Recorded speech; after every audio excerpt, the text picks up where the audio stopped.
is Gone Racin, VSiN's premier NASCAR betting podcast. Here are your hosts, former NASCAR driver Brendan Gaughan and Las Vegas Motor Speedway's Jeff Motley.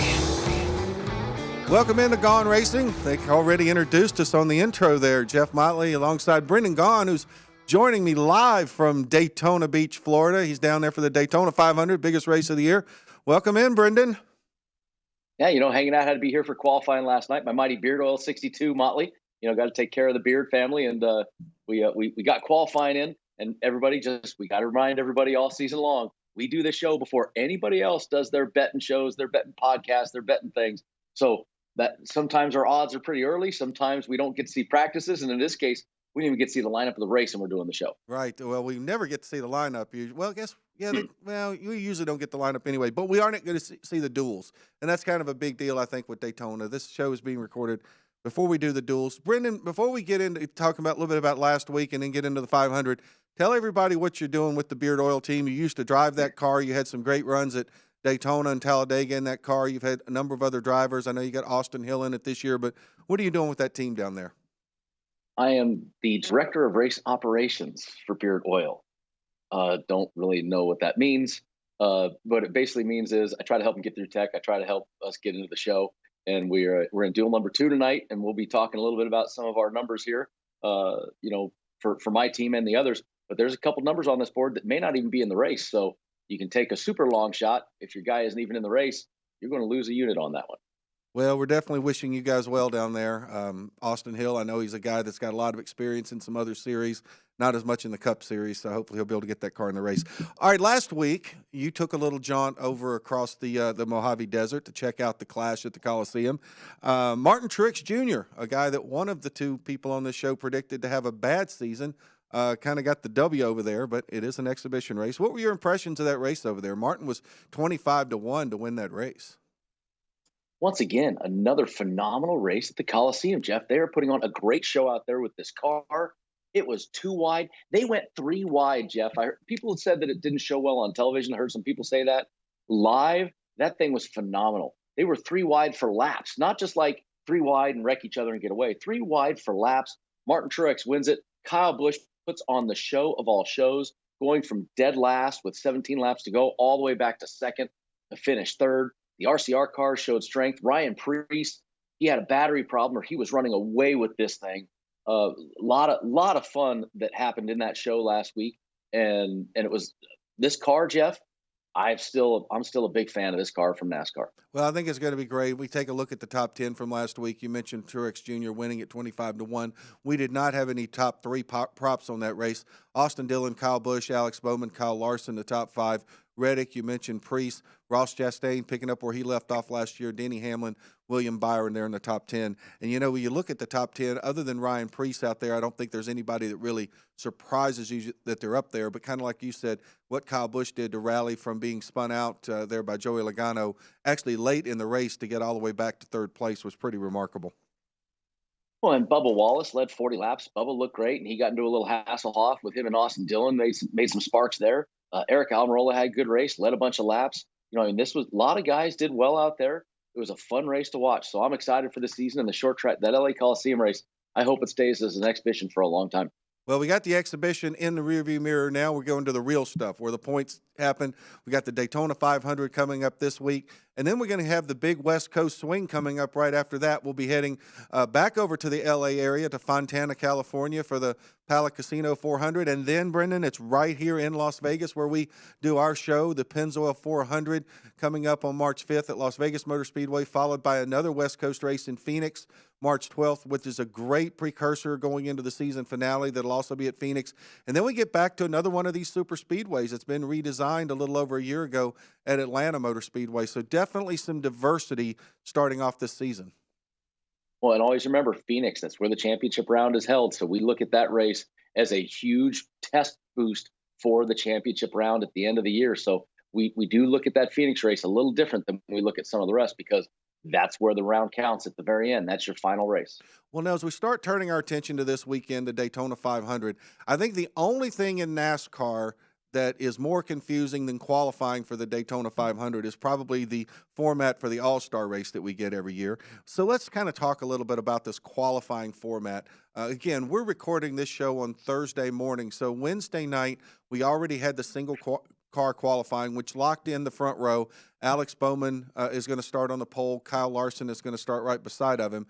But then Thursday evening, we have the duels, which by the time most people are listening to this, the duels will be over. That will actually set the field. Brendan, is it confusing for you guys because you are one of these teams that has to qualify in, or is it just, hey, let's just run and do the best we can and see where the chips fall?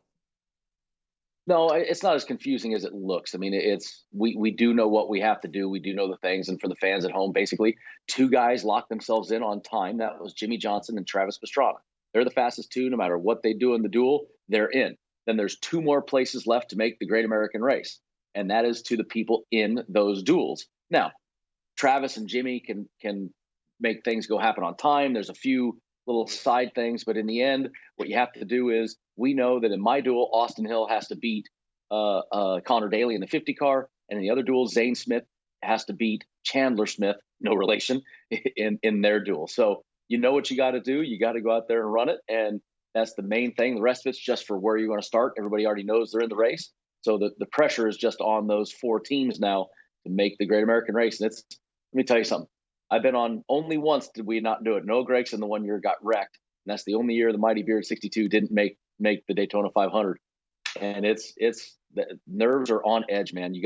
It's a tough one. This race pays better than the whole year, Jeff. This makes your season if you make this race. Well, and I have to admit, I mean, and Brendan, you and I both will show our age when we talk about this, but in the days before NASCAR had the charter system, these two races on the duels, I mean, wow. Because, I mean, you could have a really, really big name driver go home. I remember one year Greg Biffle missed the Daytona 500, and here was a guy running for Roush, one of the top guys out there. I mean, it happened. It used to happen at Daytona quite often. Yeah, I mean, in 04, I was running the Kodak car for Penske, and we were not guaranteed in that race, man. That was we had to race our way into it. So it definitely is nerve-wracking. And for these go homers, it's a big deal, man. I mean, this race, just to make the race, is going to pay you $300,000-$400,000. That some of these guys spend that all season just to make the few races we come to. Well, and there's no past champions provisional anymore. So Jimmie Johnson was on edge on Wednesday night for his qualifying run, but Jimmy got in. All right, let's start taking a look at this weekend. We're not going to get to the odds yet, but let's just talk about who has done well at Daytona. No one comes in, I don't think, any stronger at Daytona than Denny Hamlin. He's got 3 wins at Daytona. He's been to victory lane in the Daytona 500. Austin Dillon and Kevin Harvick, the only other guys in the race with multiple wins at Daytona. Dillon's got 2 wins in just 19 career starts, 9 top 10s in 19 career starts. To me, that is a phenomenal percentage right there for Austin Dillon. Kevin Harvick's got 2 wins, but he's made 43 starts. He'll be making his final Daytona 500 start. And other guys with wins there, Austin Cindric, Ricky Stenhouse, Michael McDowell, Joey Logano, and Kyle Busch. Not exactly a who's who among some of those, including Cindric, who won last year's race. Yeah, and we've always talked about, Kyle Busch, how much he hates racing this place. He's in a new team. Maybe it's going to be, he got all these Chevrolet teammates for the first time in years. Maybe be a little different for him. But I looked at some of the stats, even deeper than this thing. There's some ones that we need to talk about. I mean, Ryan Preece, only been there 6 times, 3 top 10s. Bubba Wallace, 4 top 5s in 10 races. Bubba's run really well there. And now that he has, Travis Pastrana as a teammate, he gained an extra Toyota in this field. There's some guys that we don't normally think of. Michael McDowell is one we always talk about. But there's some guys down here that I look at that I go, done pretty well. Chris Buescher, 3 top 5s, 10 races. Eric Jones has a good history here.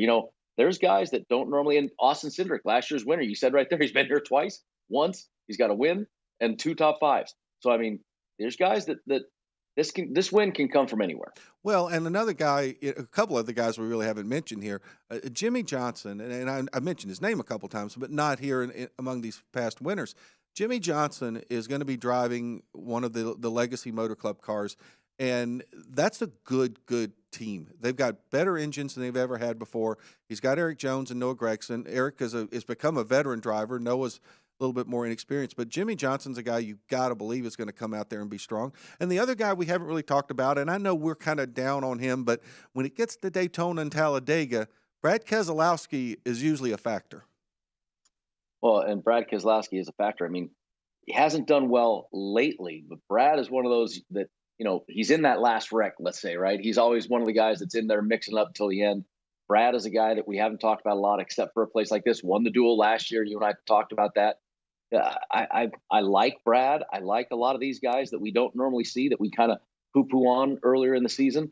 There's guys there's numbers here when we get into the odds. There's numbers that are deep in this field, which is why we just talked about it in the last show. Well, we got so many places can win. We got about a minute left in this segment, so we'll wait and get to our race odds once we come back from break. But last year we saw a rookie, Austin Cindric, win the Daytona 500, and we used to kind of think a rookie's probably not going to win because no one's going to help that rookie win. No one's going to get behind him. We got a couple of rookies who've got teammates this year, Noah Gragson and Ty Gibbs. I mean, what do you think about either one of those two guys having a chance to win this thing? Well, one thing I look at is with the Noah Gragson situation, he's got a guy like Jimmy Johnson, who's a teammate, who also is a team owner for him. So Jimmy wants to win this race, but you know what? Jimmy knows in the end he could push Noah and it'll help his team for the season. So I think you got a lot of situations like that where guys might help these rookies get a W because of the situations they're in their race teams. We could see two back-to-back rookies, honestly, this year. This would not surprise me if they did. Well, and certainly I think with Ty Gibbs, the Toyotas are going to try to stick together because that's really been a big deal for them, I think, to try to be a little bit more cohesive. Okay, when we come back on Gone Racing, it's going to be time for Brendan and I to start breaking down the odds to win and to finish in the top three this weekend in the Daytona 500.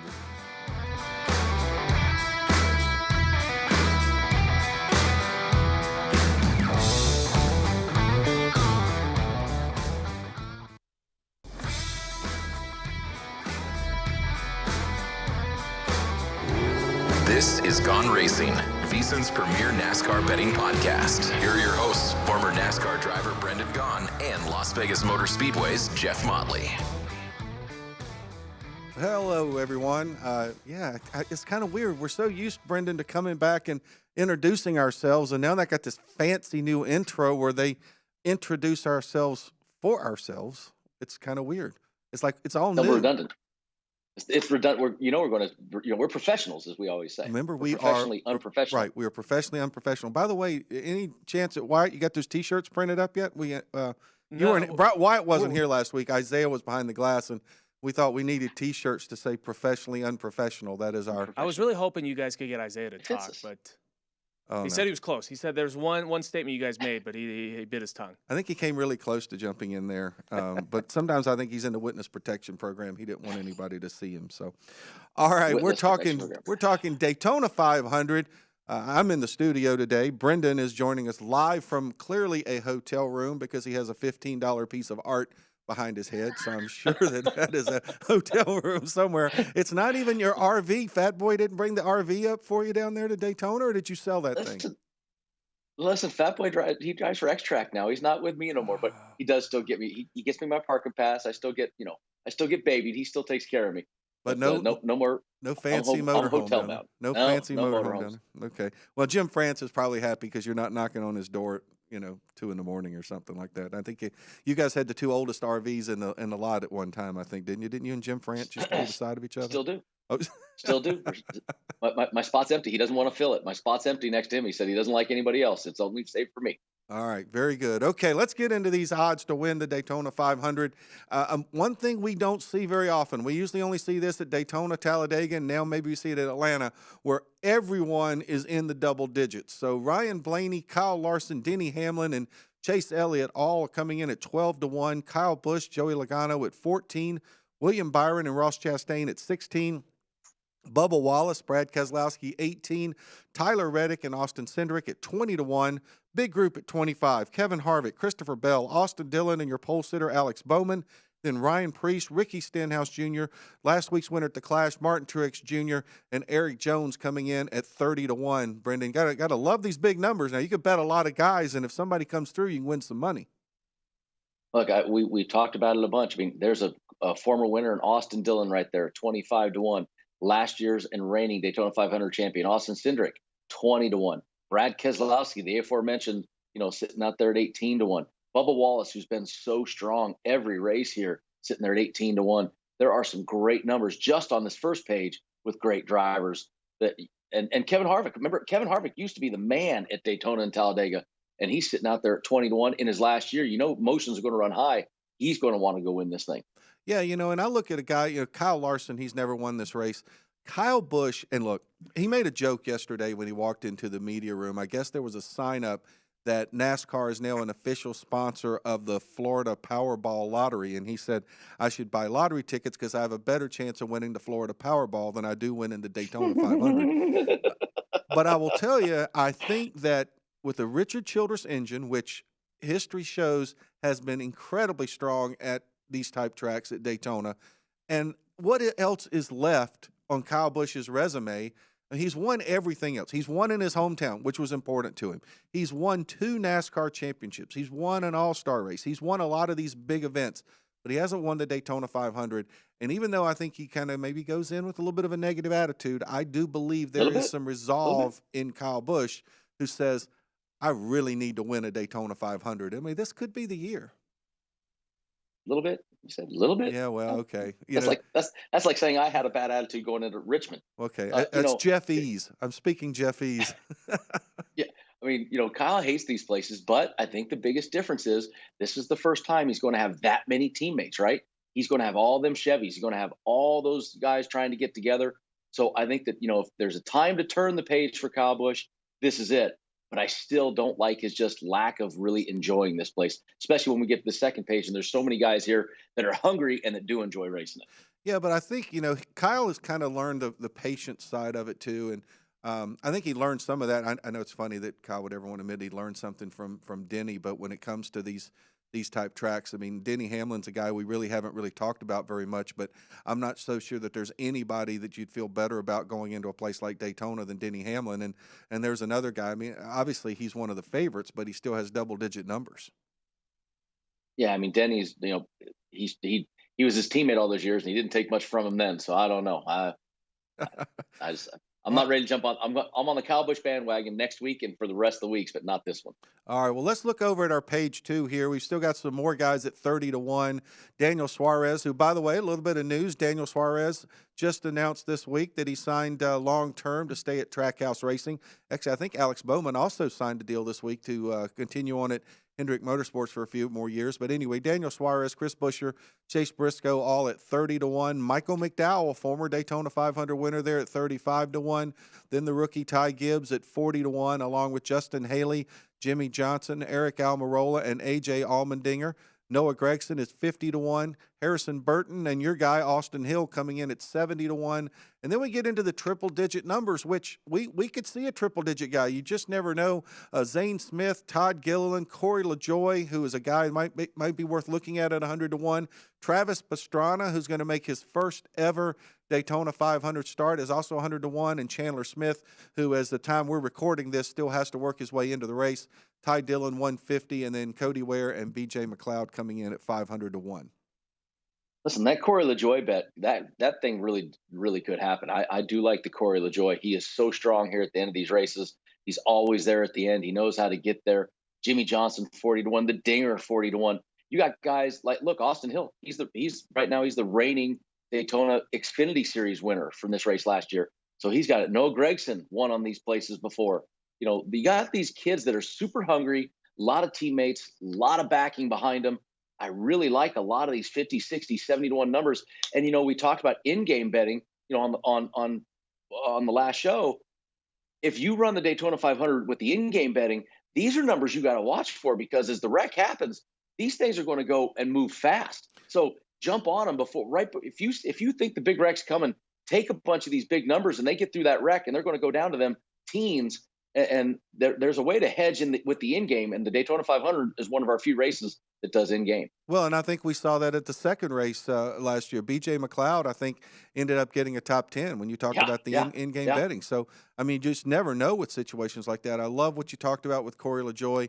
Definitely there at 100-1 as a guy that can win with a long shot. Obviously, we talked about the fact that Zane Smith still has to officially get in the race, but there's a guy who's won in trucks on tracks like this. So you're right. There's a number of guys out there. Chase Briscoe, 30-1, and Chase Briscoe, I forgot to mention that. Chase Briscoe, super fast yesterday, finished third last year in the Daytona 500. I like that Chase Briscoe at 30-1 too. I forgot about that. Yeah, I think there's some guys out there. Okay, let's take a look at our top threes here. They're going to kind of mirror the top 10, the winning of the race, but the numbers are so much lower. Obviously, we're going to see Ryan Blaney, Kyle Larson, Denny Hamlin, Chase Elliott at plus 350, Kyle Busch, Joey Logano plus 400, William Byron, Ross Chastain 450, Bubba Keselowski at 500, Reddick and Cindric 550, Harvick and Bell, along with Austin Dillon and Alex Bowman at plus 700, Priest, Stenhouse, Truex, Jones all at 850. Yeah, and look, here's the deal. We talked about it. Run, Jeff, you and I both believe in the teammate thing here. If you go back and look at last year's race, you got Austin Cindric was the winner. You had Chase Briscoe in a Ford behind him, Ryan Blaney in a Ford behind him, Eric Almirola in the Ford behind him, and you had Bubba Wallace and Kyle Busch in the two Toyotas, and sitting right there pushing each other. So you had a team of Fords and a couple Toyotas. You got to look at those team numbers. You got to look at those guys and say, who do you got? So if I'm going to jump on these, I'm going to jump in one team and take, the lowest guy. I'm going to take an Austin Dillon at 700. I'm going to take an Alex Bowman at 700. Your pole sitter, by the way, Alex Bowman at 700 for two top threes, because they're in that Chevy camp. They're on that deal. They're going to probably be there. You're going to jump in and take Tyler Reddick and Christopher Bell, 550, 700, two Toyotas that are going to be trying to push each other right there. You got to look at those type of guys and jump on the teammate bandwagon. Well, you've completely stolen my thunder, because the guy I am loving at plus 700 is Austin Dillon. The guy is so good on these type racetracks. And you know what? He's probably got the best teammate he's ever had going to a track like this, who he knows will stay committed to him and who he will stay committed to. So I think having Kyle Busch as a teammate over there, plus all those other Chevys, I really, really do like that guy. Okay, let's take a quick look at some of our more longer shots on the top threes. Daniel Suarez, Chris Buescher, and Chase Briscoe are all coming in at plus 850. Michael McDowell's 10-1. Ty Gibbs, Justin Haley, Jimmy Johnson, Eric Almirola, Allmendinger 12-1. Gregson's 15. Burton, Hill are 20. Zane Smith, Todd Gilliland, Corey LaJoie, Travis Pastrana, Chandler Smith at 30-1. Ty Dillon at 40. Cody Ware, B.J. McLeod at 150. I jump on that teammate bandwagon again. Take the Chevys. Take the Dinger, Gregson, Johnson, Austin Hill. Take all those guys in Chevys. Put them in one. I guarantee you one of those five guys is going to have a top three, and you got 12-1 or better. No, I think I agree with you there. I mean, I think the Chevys are certainly going to be strong, and they'll be really kind of curious, but it's just hard to bunch them all together sometimes when you do that. Okay, we come back on Gone Racing. We got a few head-to-heads, but we're going to get into our group matchup, something that everybody knows, some of Brendan and my favorite.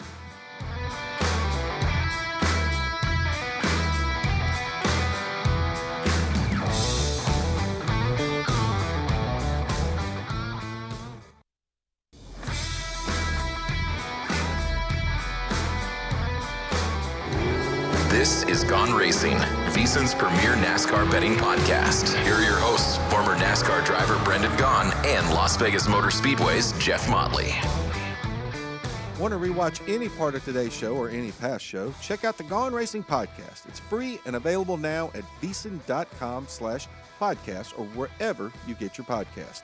We give you all the latest news, odds, and everything you need to know to head to the betting counter before each NASCAR Cup Series race. And while you're there, catch up on all the other VSiN shows as well. That's VSiN.com/podcasts. Welcome back into our Gone Racing podcast. They've already told you who we are. So Brendan is joining us live this week from Daytona Beach, Florida, getting ready for qualifying races for the Daytona 500. You're not staying for the race, though, are you? You're coming back home, aren't you? Yeah, no, we got to jump back home. Ryland's racing, so I got to get back home to my own racing career, which is through my son now, vicariously. So got to jump back home. Told the Beards I could be here for the difficult days. I could be here for the stressful days, and they're going to be on their own for the 500. All right. Well, one guy who's in this race, by the way, and you and I did not bring up his name, and it's kind of unfortunate because he's one of our buddies who's from here in Las Vegas. He doesn't have any odds on him at all. Who's going to make his first Cup Series start ever? in the Daytona 500 is Riley Herbst. Have you seen Riley while you're down there? Matter of fact, I was lucky enough to catch the good ride out to Daytona with the Herbst family. So Troy gave me the ride to Daytona yesterday. So always like it when you can jump on the comfy ride, so to speak, Mr. Motley. And Riley had a rough qualifying run, 38 in the Sunny D Ford. But you know what? The kid's positive, upbeat, and this is Daytona. No odds on him, but he's got some teammates there, and that's an RFK Ford. It's Rick Ware that they've now switched over to RFK. Got a lot of help from them, so the Fords are going to want those guys in the mix to be pushers, and hopefully Riley can get in there and make it through the big one and be there at the end. I'm rooting for listen. I'm biased. I'm allowed to be. I'm not real media, so I'm Noah Gragson, Riley Herbst, and Austin Hill. Those are my three guys that I'm rooting for. Well, it should be pointed out he's locked into the race. He didn't have to qualify through the time trials or through the duels. So anyway, we hadn't mentioned Riley, and he is our buddy, and he is from Las Vegas, and we do our show in Vegas, and we live in Vegas, so we got to always look out for our local guys. Okay, Brendan, here's what we're going to spend the least amount of time on that we have ever spent on, our driver head-to-heads. We have 6 of them. That's all we have. And we have 6 drivers, or actually technically we have 4 drivers against 6 different drivers that are even money to minus 120. Yeah, I mean, look, this is not the week we talk about it to do head-to-head matchups. Look, you want even money on somebody, you can get it. I mean, having Denny Hamlin even money, I like that because it's Denny frickin' Hamlin even money. Chris Buescher, one of our guys we love to bet on. Chris Buescher even money, which is the favorite against a couple guys. I like him, but I don't see me looking at the head-to-heads further than you and I finishing this graphic on the screen and then moving on. Okay, we just spent more time on that than we needed to, didn't we? Yeah. All right, let's get into our group matchups. Now, Brendan and I do love the group matchups. That's no secret. We talk about it a lot on our show. With Daytona, it's a little bit tougher because we don't see much of a discrepancy in numbers. I mean, your favorite all the way down to your long shot are going to barely be separated by anything. So it's just the nature of Daytona. What's that word, Brendan? You want to say it instead of me? We haven't said it once. We have not said it once. I don't know if I think we can start the year without even saying it. Okay, we're not going to say it. Can you do it? We'll assign a $5 fine to each time that word comes up, and Wyatt will be the one that I'm going to vote who's going to end up spending the $5 probably. He'll probably do that when he makes his picks a little bit later. I need some bagels for breakfast later on today. He's already had his bagels for breakfast. He's got to go past the dice table today, and he has to make a bet on his shooting at the dice table. Oh, yeah, there you go. Okay. Exactly. All right. Look at that. All right. Our Group A, our 2 favorites are Chase Elliott, Ryan Blaney at plus 265. Denny Hamlin, who's been to victory lane a few times here at Daytona, plus 275. And Joey Logano at plus 280. This one, if I go off the stats, is probably statistically the most difficult group to match up, Motley, with the history of Denny Hamlin, Chase Elliott, how well he's been lately, Ryan Blaney, your favorite, and Logano. This is probably the most difficult one. The only thing I can see is 2 Fords. You and I have talked about it versus a Chevy and a Toyota. So if you're going to take it, jump for the 2 Fords, and then split your hair through there, 265, 280. But statistically, the most evenly matched matchup of the entire day. Well, you and I were on a numbers game earlier, and it was one of the things we talked about were some of the matchups, and we talked about the fact that when you get a group matchup that has all 3 manufacturers in it, it actually gives you more of an opportunity sometimes because it's hard if you had 3 of one manufacturer in it to really try to differentiate. It's almost like you want to go with the 4th guy because you know how those teams, it's however they line up, they stay that way until the final lap because they want to help each other. I see a guy like Denny Hamlin here being a plus 275 who has had so much success there. Him not being the favorite makes me want to bet Denny Hamlin a little bit right there. I get that.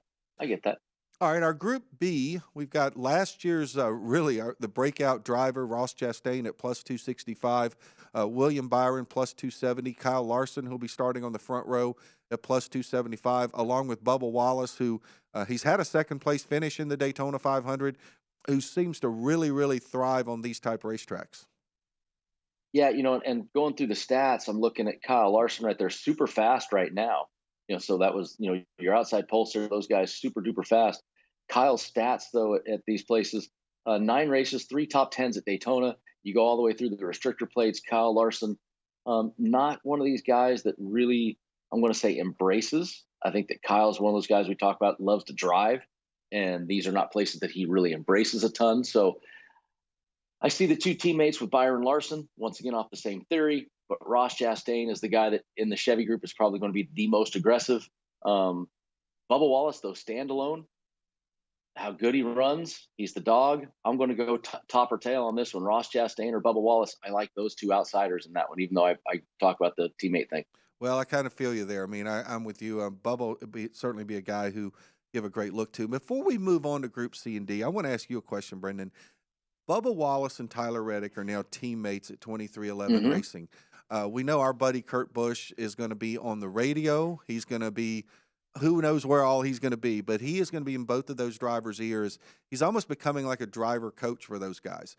What kind of an effect do you think having Kurt on the radio, being able to talk to those guys throughout the qualifying, the practice, and even the race under cautions and things like that, do you think that's going to be a major positive for them? Is that going to be an easy transition? I think it will, but it's going to take time. It didn't work very well at the Coliseum for Kurt on the radio with Bubba. But, you know, I think that Kurt has that calming ability, I think, hopefully, and he'll get them settled down. But things happen so quick in the heat of the moment. It doesn't give him a chance. That's going to be something that's going to take time to roll in as the season rolls. All right. Okay, let's move on to our next groups. Group C, we've got last year's defending champion, Austin Cindric, along with the guy he replaced at Penske Racing. Brad Keselowski are the favorites at plus 260. Michael McDowell, a former Daytona 500 winner, at plus 280. And Kevin Harvick, a former Daytona 500 winner, at plus 285. We got a lot of former winners in this group, Brendan. Yeah, no, I mean, the current, the past, all Fords also. So what I look at here is McDowell's the guy that normally runs in the back till the end and makes it to the end and gets those good runs. So that, to me, gives me a McDowell head, like kind of a favor towards McDowell, since these are all Fords. Cindric is going to want to stay up there. Brad's going to want to stay up there. Kevin, I think Kevin's probably going to want to hang back too and wait till the end. So to me, I look at McDowell and Harvick, and put those two guys on my radar as my favorites in this group. Well, you know, every week, Brendan, I always say there's like the one group I just kind of throw up the X and say, not touching that one. I think this is that one. And I think maybe it is because they're all, like you said, they're all four Fords.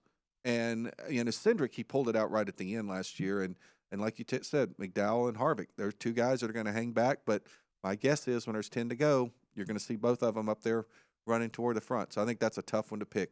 All right, let's take a look here at Group D, and you talking about a close matchup here. We have three co-favorites, Tyler Reddick, Daniel Suarez, and Kyle Busch, and Eric Jones at plus 275. Not much differentiation at all in this group. Now, the fun thing to me is you have the Kyle Busch, Tyler Reddick, team swap there. You got them going head-to-head. That's going to be fun to watch all season. And then you got Chevrolet with Eric Jones, Chevrolet with Daniel Suarez, Chevrolet with Kyle Busch, with the one standalone Toyota, Tyler Reddick. I like the three. I like the three Chevys, just because it's 3 against 1. So the problem is, which one do you pick? You can't pick all three of them. You lose, some units. But I do like the Daniel Suarez, Eric Jones pick, because the Kyle Busch, aforementioned, he doesn't like this place. And it's funny. I look at this group right here, and I so want to go Kyle Busch, because there's just something inside of me that tells me that Kyle Busch's career is not going to end without having a Daytona 500 win.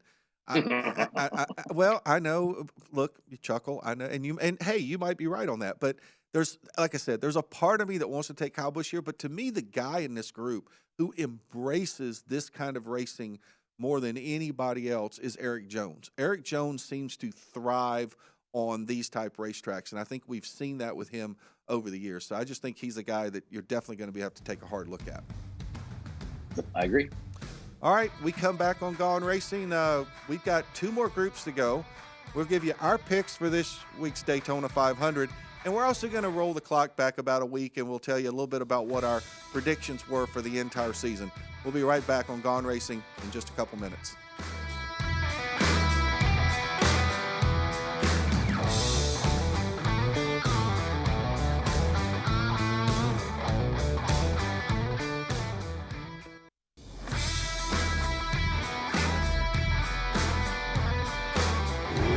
This is Gone Racing, VSiN's premier NASCAR betting podcast. Here are your hosts, former NASCAR driver Brendan Gaughan and Las Vegas Motor Speedway's Jeff Motley.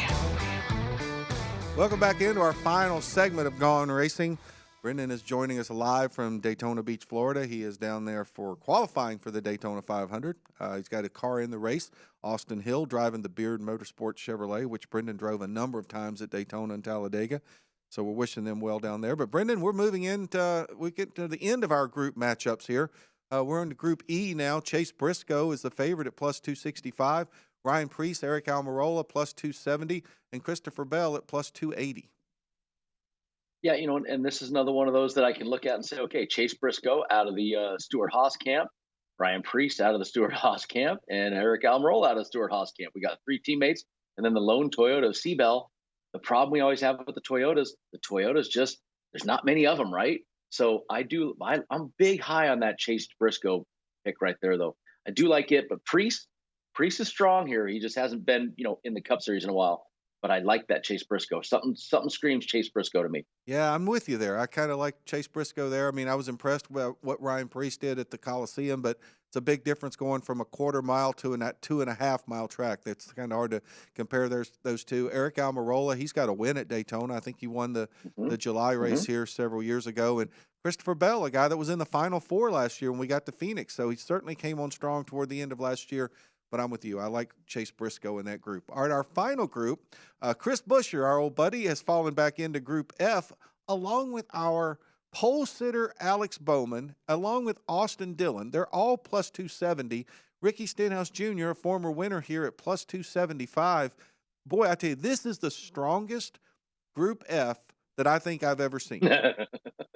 Yeah, and we always make the jokes about Ricky Stenhouse, at Daytona and Talladega, but this is one hell of a group right here, man. This is a very, very tough one. But look, Alex Bowman's on the pole right now, super strong, and you got Austin Dillon at 270. Really hard for me to get out of those 2 Chevys right there. They both end up running so well here. They're both in the top 10 of overall, at the restrictor plates. So I got to look at Dillon and Bowman as my 2 favorites, and they're the same odds, so tough to pick it. Well, I was going to say that's the hard thing is who do you pick between those two? I just think that's a really tough one. I do like Austin Dillon, I guess, a little bit just because of his history here. All right, we get into our manufacturer props, and this one, if you believe in the Toyotas, there's a place to make some money. Chevy coming in as a clear favorite at a plus 120, no big surprise there. Ford, who's seen their car go to victory lane last year in this race at plus 150. And then the Toyotas come in at plus 320. I think we've only got, six Toyotas in the race? 7 this year with Travis. Down. There's 7? They're up 1 with Travis. Yep, there's 7. Oh, I forgot Pastrana's in the Toyota. That's right. Okay, that's it. So still, but a lot less than Ford and Chevy. Yeah, and that's why you said it on the numbers game. This is, it is a numbers game right here, right? There's less Toyotas in the field, which they have higher odds. Unless you want to bet Toyota, I don't touch this unless you think Toyota's got it, which you have Denny Hamlin, Bubba Wallace. Got a good shot. No question. And don't forget Seabell. Christopher Bell's a guy that he pretty much will embrace racing anywhere. And the way he came on strong last year, I'm sure he's going into the year with a lot of confidence. All right, we're going to take just a quick little gander at the odds to win the NASCAR championship before we give you our picks.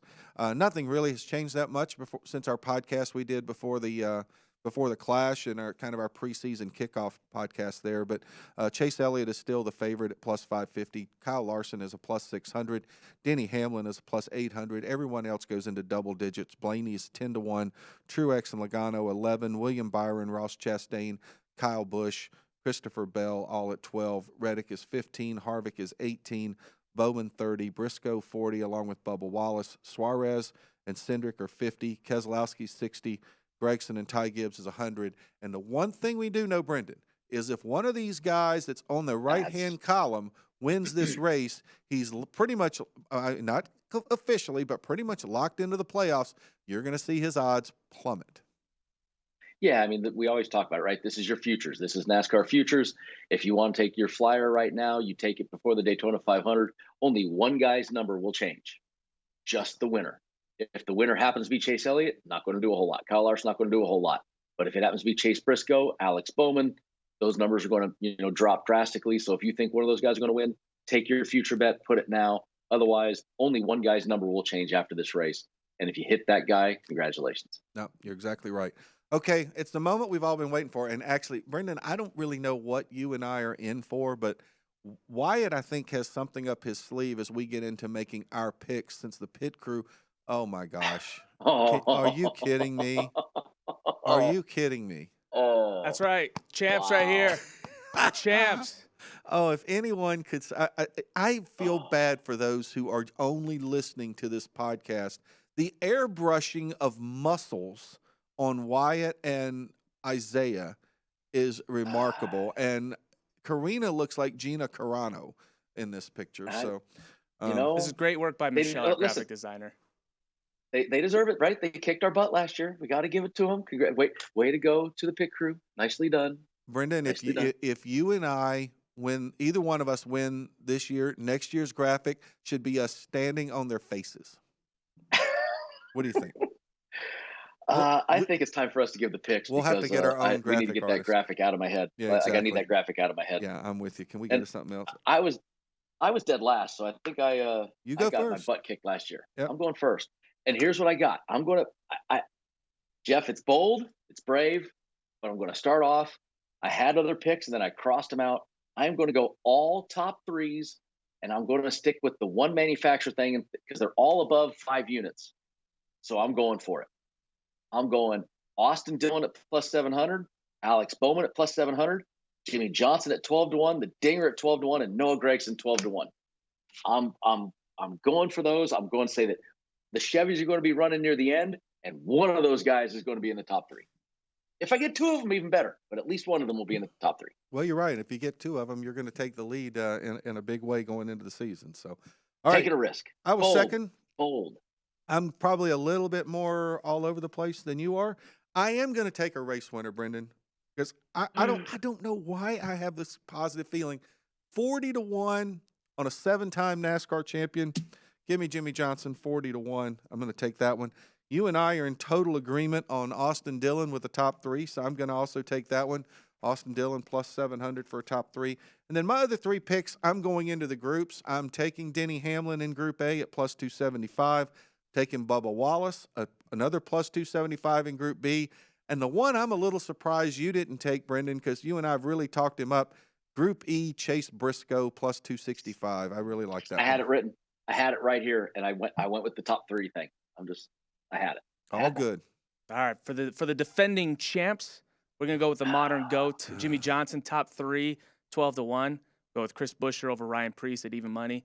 The love is still flowing with Brad Keselowski here in 2023. We got him to win Group C at plus 260. Tyler Reddick to win Group D at plus 270. And Alex Bowman to win Group F plus 270. That pick is brought to you by Isaiah Von Vrinkel. Well, clearly Isaiah had nothing to do with the Brad Keselowski to win Group C pick, because typically Isaiah overrules Wyatt on being able to pick. He overruled me on a race winner, so we conceded. Okay, well, they did. What can we say, Brendan? I mean, they did win the championship last year, right? You can't knock them if you want to make some money. Apparently, you got to go with the pit crew. So, there you go. Well, okay. Look, this year we've got this new car under our belt a little bit better. So it's certainly my hope that we have our handle around this a little bit better than we did last year. Up a little bit. Yes. Yeah. So, all right. Do we want to take a look at our picks for the year? Do we have that graphic? Yeah, Well, I heard a rumor that we might have that graphic. I don't know if we do or not. We do have that graphic. We do have that graphic up there. So we've got about a minute and a half left in our segment here. And Brendan, I'll run back through mine. My breakout driver, Bubba Wallace. Hopefully he gets it off to a good start. I've taken Ty Gibbs, much against my heart, for Rookie of the Year. Austin Cindric, the guy who won the 500 last year, I think is going to be in for a disappointing year. Chase Elliott to get the most wins. And I'm predicting 15 different race winners. But I think your numbers are a little different than mine. Well, I got Austin Cindric as the breakout, which goes against your disappointment. So we're head-to-head. We are head-to-head against the rookie. I got my man Noah. My disappointment started off strong, so we can make fun of me for that one already. Martin Truex Jr., driver with the most wins. We both agree Chase Elliott. And I got 19 wins on the season. 19 winners on the season this year. And if you get those 19 wins, then winning the Daytona 500 is not going to mean anything for locking into the field. Well, that's the season. That's the season. That's true. We're talking the season. Right. The first 26, you don't have 19 different ones for the first 26 races, I don't believe. No, that's for the season. So you think the Daytona 500 winner is in the playoffs, right? I didn't say that. I just said 19 winners. I didn't say how many I thought would be. The question was not how many in the first 26. The question was how many on the season. And Motley, you got to listen. You got to read. You got to pay attention to these things. Yeah, I don't think I paid real close attention to Karina's sheet that she sent out with us a few weeks ago when we had these positions. Okay, anyway, it's a big weekend of racing coming up this weekend at Daytona International Speedway. Duels on Thursday. We got trucks on Friday. Xfinity race coming up on Saturday. The big one Sunday, the Daytona 500 live on Fox. We'll be back next week to break it all down for you.